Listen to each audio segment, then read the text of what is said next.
Hello and welcome, everybody. Welcome back to another video here on the MCO channel.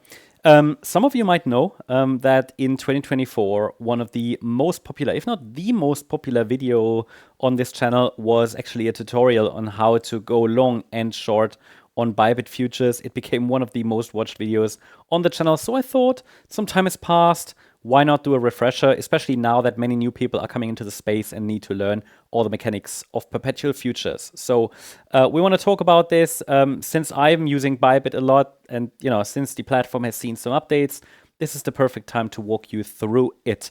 So first, this is the Bybit dashboard. This is what you see when you sign up and register here on the platform. Before I dive in, first of all, you find timestamps in the description, right? But if you're new to futures, if you watch a tutorial like this, then you probably don't know what futures are. So I will talk about that first, but you find all the timestamps in the description. Let me first clear up, where do you find actually perpetual futures trading? Now, you find it actually here under trade and then futures. And these are typically perpetual futures that you can select here. But what are they?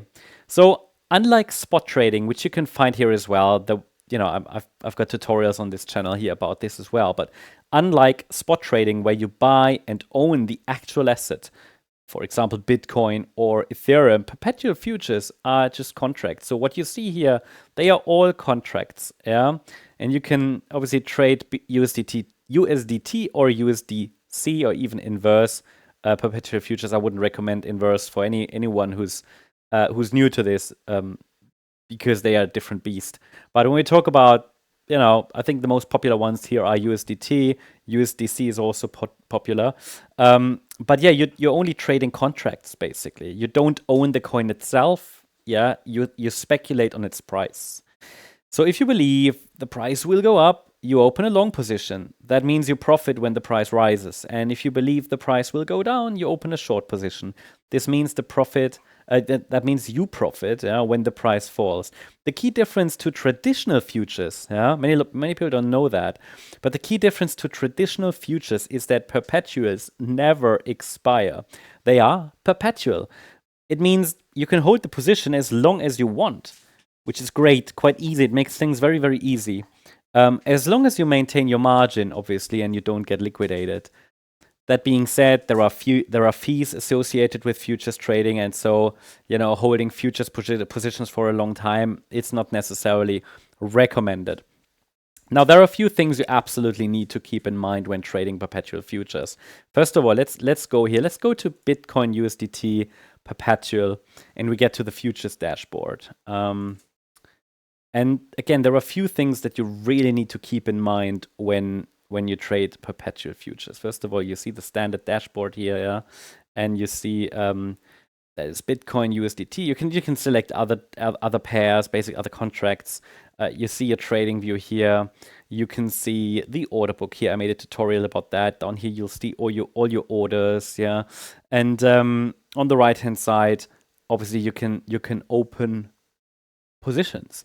Now, what you find here is also leverage. So you can select leverage, yeah, starting with no leverage, and you can increase it. Now, Bybit allows you to trade with leverage, sometimes up to 100x, but higher leverage also means higher risk. A small move against your position can wipe you out, right? If you don't fully understand this. But so, futures allows you to trade leverage. That can have a lot of advantages. It can also have disadvantages. It's higher risk, more volatility. But leverage isn't so important. The overall position size is what really matters, right? So you can trade a very small position, have leverage, and it becomes a decent position, yeah? You can also have a decent size and then add leverage, and it becomes too large for you to handle, right? So you need to understand what you can handle mentally, yeah? But also what can your portfolio handle.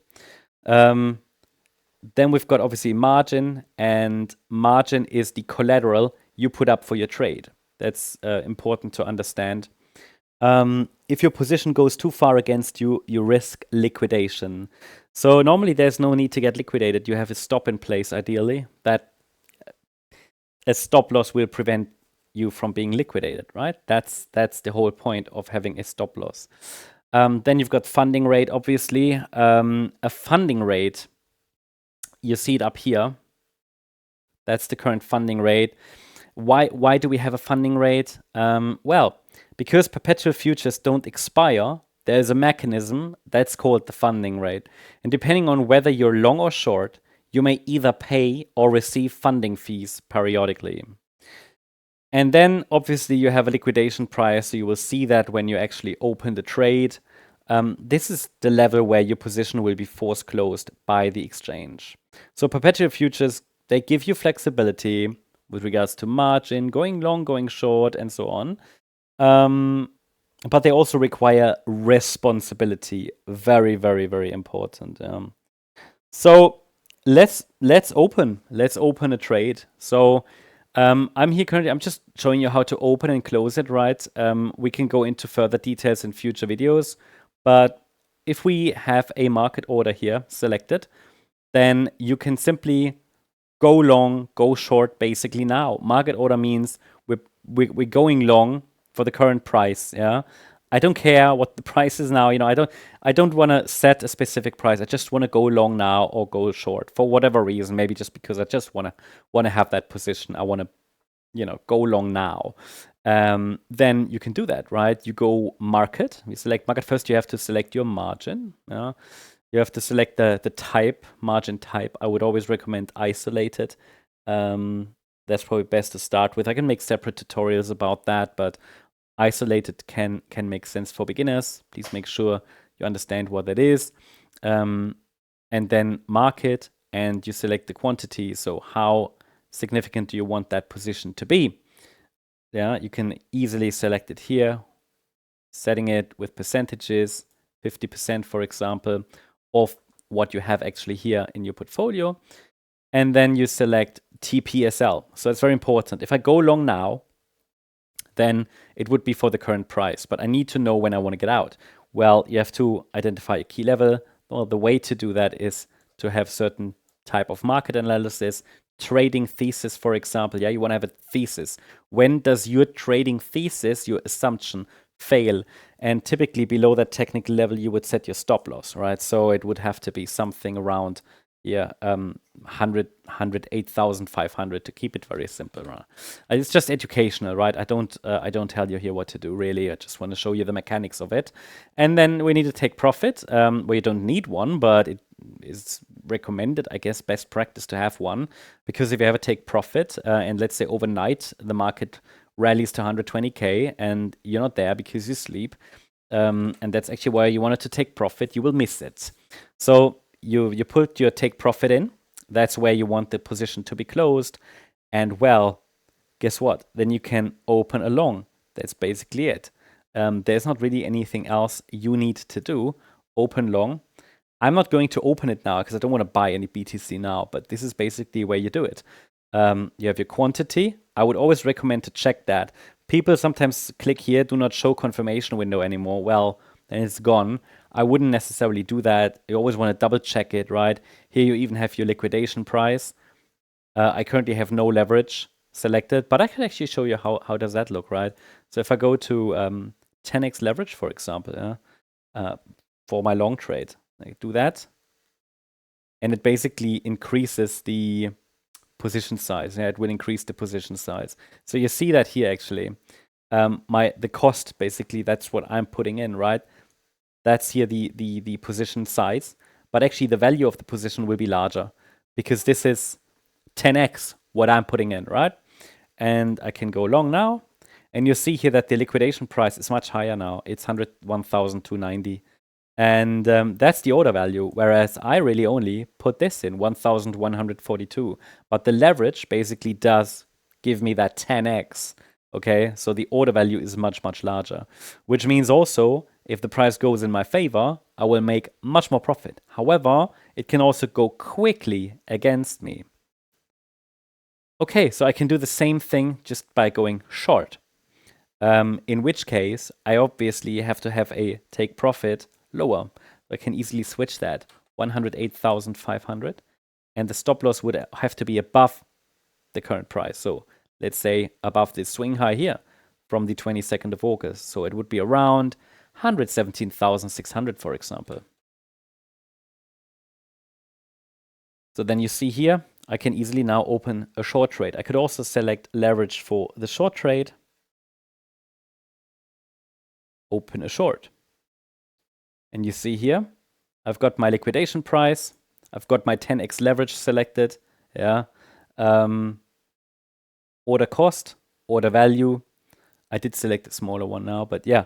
And you've got your isolated 10x margin, and I could just confirm, and I would go short now. Now, this is market order. It just means it does it immediately, yeah? It does it immediately. Now, the other order type that's very common is basically limit order. Now, the limit order means to me that I can easily set a price where I want to go long, right? I don't need to go long right now. Price is now at 112K. So I've got 10x leverage. Let's say I want to buy, but maybe not now. It's a bit expensive, right? So maybe I have some Fibonacci levels here on the chart, and I think, well, look, the price might dip a little bit more. Maybe it comes down into this kind of area around the 50% and the 61.8 retracement. So maybe 110K. I want to buy at 110K. That seems like a price that I like, that makes sense to me. And then I select 110,000. Do you see? In market order, you cannot select that, because in market order, it will basically fill immediately. Yeah, I can do that. I have to select also my quantity, and I've got my leverage selected. TPSL is the same thing. So again, I want to have take profit, 120,000, and the stop loss below 108,500. Roughly. Okay. And then basically, that's all there is to do. And I go long, and I again get that window where I can double check everything, right? My liquidation price, order value. Hey, I can confirm that now. Do you know why?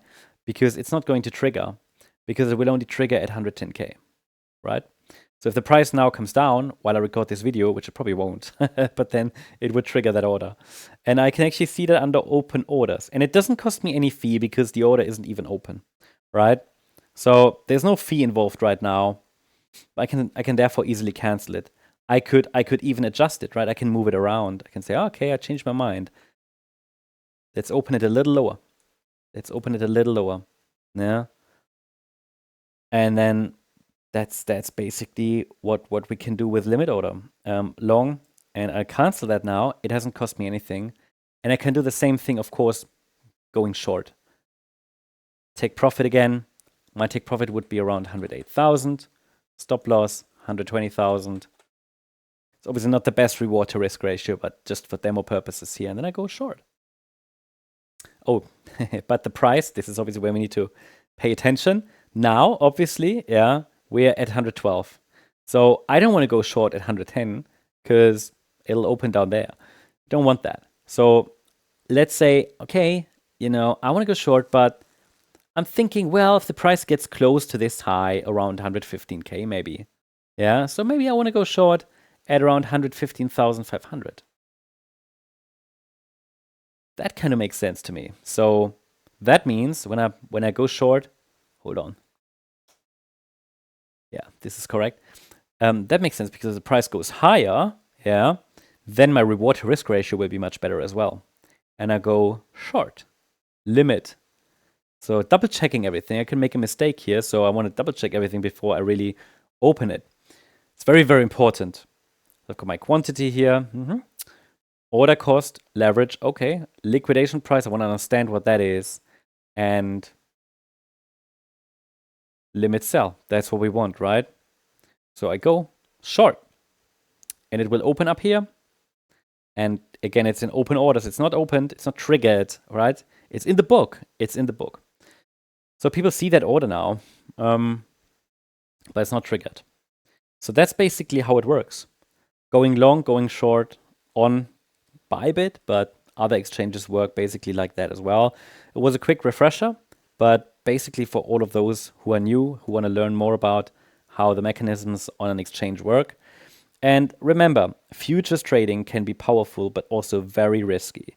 So always use leverage responsibly and always have a clear risk management strategy. So if you want to try this out for yourself, we've partnered with Bybit to give you a bonus. So you can use my link in the description and you'll get 10% off trading fees for the first 30 days. It's a great way to support the channel, and at the same time you get a discount on your trades. So thanks for watching.